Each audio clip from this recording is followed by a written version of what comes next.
Hi, I'm Yulia.Kosarenko. You may have watched my videos created to help business analysts and other professionals perfect their resumes. Today, I'm moving to the other side, the recruiter. I will show you how to shortlist the most promising business analyst resumes quickly. As a recruiter, you will want to optimize the time spent on initial filtering of resumes. It's suggested that most of them get filtered out in the first 6 to 10 seconds, on your first or second glance. What do you need to look for? While there is a lot of generic advice that applies to any resume, I want to focus on business analyst resumes today. This is a growing profession and many companies are hiring. This is also a role that is often misunderstood. There are some key competencies you need to look for. Without them, successful business analysis is not possible. A mediocre business analyst can become a burden on the project. A person that claims to have BA experience but doesn't really understand this role will be useless at a minimum and can cause harm by misleading the team, misunderstanding the business requirements, or missing critical gaps. If you are hiring, you want to find someone who knows what they're talking about, is willing to learn, adapt, and is able to apply business analysis to your real business problem.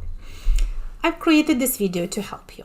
We will review what you can do first, second, and third to quickly eliminate unsuitable candidates while giving a second chance to those that may not stand out at first, but could be a smart investment for your company. Now, imagine that you have a list with 100 resumes to review. We assume that someone has already checked the basic suitability requirements, such as having a work permit or not asking 3 times as much as you're willing to pay. Your HR department or the recruitment agency would have taken care of that. Your main goal is to assess whether the person behind the resume can be a good business analyst. And it takes more than just the percentage of keyword matches to assess that. You can set a goal to shortlist 100 resumes to 10 in half an hour. Mathematically, it means eliminating 3 resumes per minute from the list, giving each resume 20 seconds. But in reality, you will likely eliminate the first 60 much faster, say 5 seconds per resume, and then spend a bit more time on the rest. To optimize this process, start with the criteria you can assess immediately at a first glance: the format, look, and feel. You can do it in 3 seconds. Open the next resume and just look at it. Are there many different formats and type sizes, that make it look like a condominium announcement about the hot water shutdown? Is it full of 10-line paragraphs that remind you of a science paper? Does it look disorganized, misaligned, peppered with different bullets? Does it have a very complex design, making it hard to read and find what you're looking for? Or it has no design at all, with no sections or titles to help you navigate the information? Is it somehow cringeworthy, even if you can't explain? Why do you feel that? If so, just discard it. A business analyst that cannot produce a professional and clean-looking resume will not produce quality documents, models, and materials. And this will impact project communication. A BA needs to organize and format information to make it easy to understand for various audiences. If they can do it for such a critical deliverable as their resume, it's unlikely they will do it consistently when working for someone else. What else can you do in the first 3 seconds? Discard anything with gross misspelling that if you notice it immediately. Spell check is such a fundamental requirement. Not doing it on your own resume implies carelessness and sloppy work habits. This will not lead to quality business analysis. Another easy criterion is the volume of resume. Now, I don't advocate for one-page resumes necessarily. 2-3 pages are more sensible if you already have significant relevant work experience. Instead, an immediate red flag is seeing a page of long bullets listed under every job. If someone held 5 positions before, this does not justify 5 pages of bullets. First of all, a business analyst needs to be able to extract the most important and relevant information and make it brief. And secondly, in my experience, long lists of bullets are usually not written by the candidate. They're copied from their job descriptions and therefore don't contain any useful information. If you read a few bullets and it sounds like something from a job description, you can stop right there and discard the resume. You need someone who will think independently and analyze, not copy and paste.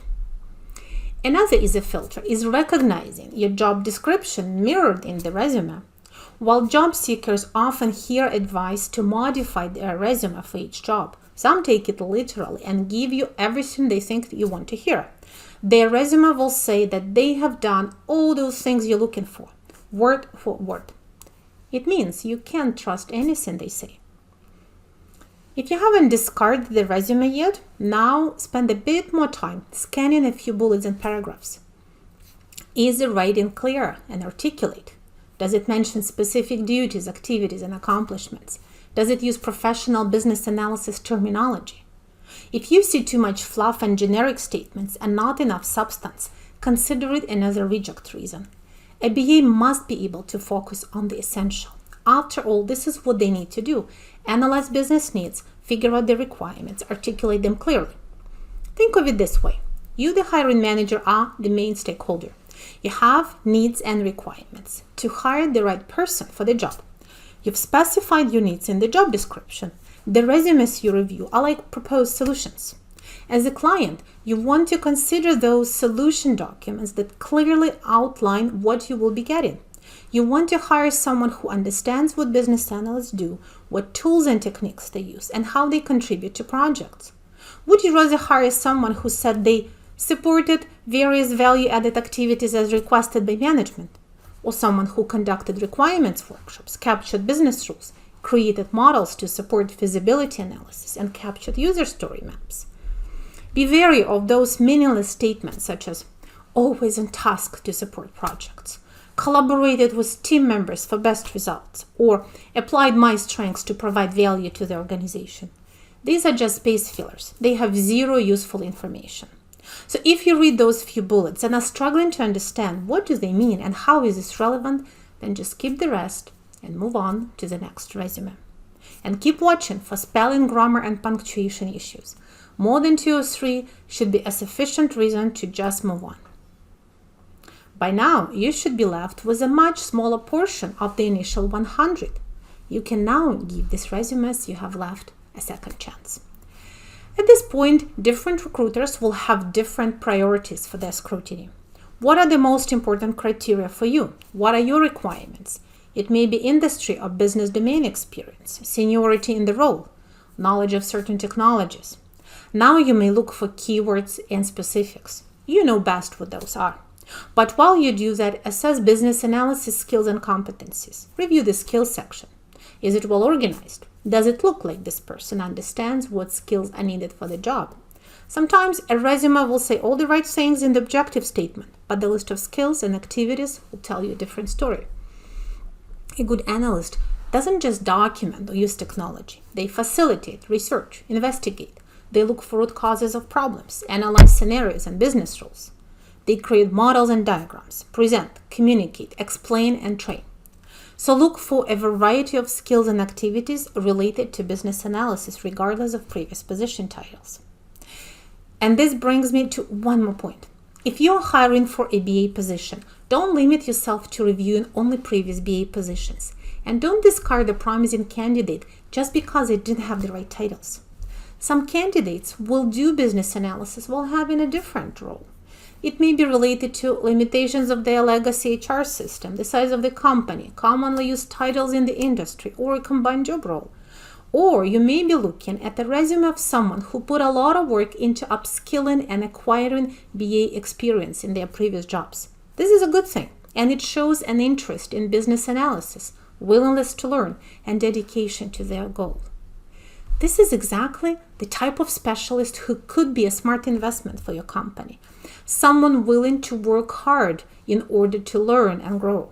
If they have already put a lot of effort into learning about business analysis, you can teach them more and get more from them in return. With those resumes that you now have left after the initial calling, you can be more thoughtful and do your own quick analysis. If you had an exceptionally quality batch of resumes, this might become your third round. Now look beyond the titles. Judge the candidate by what they did in their job, not by what their position was called. Of course, you can't always know whether each claim in their resume is true. This is what interviews are for. If you want to have a promising shortlist, choose the resumes that mention specific projects, activities, and accomplishments that you think are relevant and that you can ask questions about. Then you can assess whether the person in front of you knows what they're talking about and can do it. Business analysts come from different backgrounds. Many excellent analysts started their careers as customer representatives, market analysts, operations managers, or testers. If you are looking for someone with a business analyst mindset, assess how they think, what motivates them, how they communicate and interact with other people, and what are they passionate about. If you want to hear more about the business analyst mindset, check out my BA Mindset video series on this channel. This will give you more tips on who will make a good business analyst and how to mentor the BAs you already have to become more productive and successful. Thank you for watching, and don't forget to subscribe to the Why Change channel.